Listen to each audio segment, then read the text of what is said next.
पिंकी की हाल ही में नई नई शादी हुई थी। पिंकी ने अपने ससुराल की सारी जिम्मेदारियों को बखूबी संभाल रखा था। सभी पिंकी से काफी खुश थे। ऐसे ही एक दिन, बहू, तुझे नहीं लगता कि तेरी अभी अभी शादी हुई है तो तुझे अपने परिवार, अपनी नई गृहस्थी पे ध्यान देना चाहिए, ना कि फोन पे? माँ जी, मैं फोन नहीं चलाती। वो दरअसल मैं बोर हो जाती हूँ ना, तो सोचा थोड़ी देर फोन ही चला लेती हूँ। चल कोई बात नहीं। खैर एक काम कर, ये फोन है ना, मुझे दे दे। तेरा नया परिवार है, समझने में टाइम लग जाएगा, है ना? तो तू परिवार पे ध्यान दे और जब मन करे फोन चलाने का तो मुझसे ले लियो। माँ जी, वो क्या हुआ बहू? अभी तो तू बोल रही थी कि मैं फोन वैसे भी नहीं चलाती। अब जब फोन कम ही चलाती है तो फोन देने में मना क्यों कर रही है? अरे आखिर बुराई ही क्या है? कहीं ऐसा तो नहीं कि तू अपनी सास को फोन ही नहीं देना चाहती? नहीं नहीं माँ जी, ऐसी कोई बात नहीं है। आप रख लीजिए फोन, मुझे कोई परेशानी नहीं है। पिंकी अपनी सास की बातों में आ जाती है और अपना फोन अपनी सास को दे देती है। समय गुजरता है पर पिंकी को अब तक उसका फोन नहीं मिला था। ऐसे ही एक दिन पिंकी अपने सास के कमरे में जाती है और उनसे कहती है, माँ जी, वो फोन मुझे दीजिए ना। क्यों बहू, फोन क्यों चाहिए अब तुझे?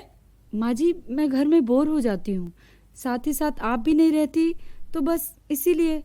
नहीं बहू, वो क्या है कि हमारे घर की बहुएं फोन वगैरह से दूर रहती हैं, और अब तो तुझे इतने दिन हो गए, आदत तो बन ही गई होगी फोन के बिना रहने की। लेकिन माँ जी, आपने ये मुझे पहले तो नहीं बताया था। बहू, मैंने जितना बोलना था बोल दिया। मेरी बात का मान रख, समझी? और हाँ, ज्यादा अपना दिमाग चलाने की जरूरत नहीं है तुझे। इतना बोलकर सास अपनी बहू को कमरे से बाहर जाने के लिए बोल देती है। पिंकी को अपने सास की बातें बहुत अजीब लगती हैं और कुछ दिनों तक कोशिश करती है कि बिना फोन के रह ले, लेकिन कभी कभी पिंकी को फोन चलाने का मन कर जाता था। ऐसे ही समय गुजरता गया और वो एक दिन अपने पति सुनील के पास जाती है। सुनील जी, मैं आपसे कुछ मांगू तो आप देंगे मुझे? हाँ हाँ बोलो पिंकी, क्या चाहिए? और हाँ, प्लीज़ जल्दी बोलना, क्योंकि तुम जानती हो ना आज मैं ऑफिस के लिए लेट हो गया हूँ। मुझे जल्दी ऑफिस पहुँचना है। जी वो मुझे फ़ोन दिला दो ना। मेरे मायके से जो फ़ोन मिला था वो माँ जी ने ले लिया। अब मेरे पास कोई फ़ोन नहीं है। कभी कभी मन करता है दोस्तों से बात करने का, इसलिए एक फ़ोन ही दिला दीजिए। तुम्हें फ़ोन की क्या ज़रूरत है? तुम्हें घर पर ही तो रहना है, और अगर किसी से बात करने का मन भी करता है तो मुझसे फ़ोन मांग लिया करो ना। फ़ोन का क्या काम है? लेकिन आप जब घर पर नहीं रहते तब क्या करूं? इससे तो अच्छा है ना कि फ़ोन ही दिला दो, बार बार आपको परेशान नहीं करना पड़ेगा। देखो पिंकी, इस बारे में हम बाद में बात करेंगे। फिलहाल मुझे देरी हो रही है, इसलिए मुझे जाने दो।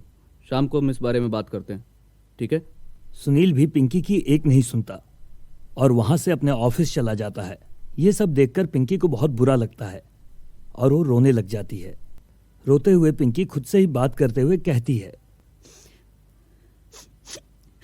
मेरे ससुराल वाले न जाने कैसे हैं, जो फ़ोन मुझे मायके से मिला वो भी मेरी सास ने ले लिया, और अब जब ससुराल वालों से नया फ़ोन मांग रही हूँ तो वो भी नहीं दिला रहे। मुझे एक फ़ोन के लिए मेरे ससुराल वाले इतना ज़्यादा रुला रहे हैं। अपनी माँ से भी बात नहीं कर पा रही हूँ मैं तो। पिंकी को अपने ससुराल वालों का बर्ताव बहुत ही बुरा लगता है, लेकिन वो इस बर्ताव को चुपचाप सह रही थी। ऐसे ही समय बीतता है और एक दिन पिंकी की सास और उसकी पड़ोसन आपस में बात कर रही होती हैं। तभी पिंकी उनके लिए चाय लाती है। पिंकी को देखकर पड़ोसन कहती हैं, वैसे सुरेखा, तेरी बहू तो तुझसे बहुत खुश रहती होगी। अरे आखिर तूने अपनी बहू को किसी चीज़ की कमी जो नहीं छोड़ी है। लेकिन तिवारी जी की बहू है ना, देख ले बेचारी को। अरे अरे, तरस जाती है वो हर चीज़ के लिए। अच्छा, कैसे कैसे लोग होते हैं बोलो। ये मेरी ही सास है ना, जो मुझे एक फ़ोन के लिए रुला देती है। अब पड़ोसन के आगे तो ऐसे बन रही है जैसे इससे ज़्यादा अच्छा कोई है ही नहीं इस दुनिया में। अरे सुरेखा बहन, लगता है तूने अपनी बहू को बहू नहीं बल्कि बेटी समझा है, तभी तो वो इतनी खुश रहती है। और भगवान तेरी जैसी सास सबको दे। और हाँ, तेरी जैसी सास जिस बहू को मिल जाए उसके तो भाग ही खुल जाए। क्या बहन, कैसी बात करती हो? हाँ हाँ बहू, मुझे पता है कि तुझे तेरी सास की तारीफ करने का बहुत मन है, लेकिन तुझे अपनी सास की तारीफ करने की ज़रूरत नहीं है, क्योंकि पूरा मोहल्ला जानता है तेरी सास के बारे में। अरे हमारी सुरेखा एक बहुत अच्छी सास है। पड़ोसन और अपनी सास की बात सुनकर पिंकी को बहुत गुस्सा आता है। अब वो सबको सबक सिखाने की सोचती है। ऐसे ही एक दिन पिंकी सबकी नजरों से बचकर अपनी सास और पति के फोन को छुपा देती है। वहीं सुरेखा और सुनील दोनों ही पूरे घर में फोन को ढूंढते रहते हैं, लेकिन उन्हें कहीं भी उनका फोन नहीं मिलता। सुनील आवाज लगाकर अपनी माँ और पिंकी को बुलाता है। माँ, मेरा फोन नहीं मिल रहा है। अरे पूरा कमरा देख लिया है, घर में भी देख लिया है, लेकिन कहीं नहीं है। आपने देखा क्या? आज मुझे मेरे दोस्त के घर जाना था और एड्रेस उसी में था। क्या तेरा भी फोन नहीं मिल रहा? मैं भी कब से अपना फोन ढूंढ रही हूँ, लेकिन मुझे भी नहीं मिल रहा। पिंकी, तुम्हें पता है क्या कहाँ है मेरा फोन? आप दोनों मुझे अपना फोन छूने तक नहीं देते, और अब जब आपका फोन मिल नहीं रहा तो मेरी गर्दन पकड़ रहे हो। नहीं, मैं नहीं जानती आप दोनों के फोन के बारे में।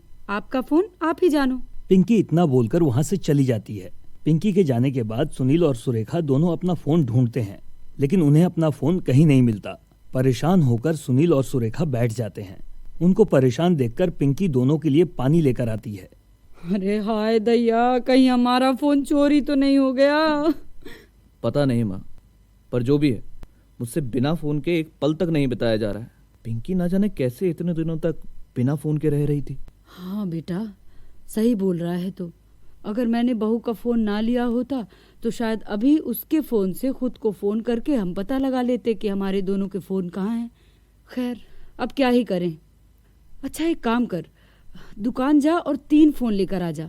बहुत ढूंढ लिए अब फोन, और अब से हमारे साथ हमारी बहू भी फोन रखेगी।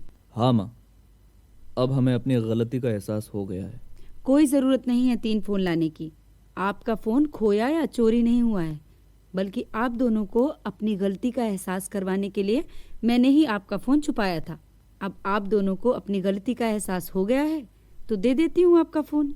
इस तरह पिंकी सुनील और अपनी सास को उनका फोन वापस लौटा देती है, जिसके बाद सुनील पिंकी के लिए एक नया फोन लेकर आता है। उसके बाद उसको फोन चलाने से ना उसकी सास रोकती है, ना ही उसका पति कुछ कहता है।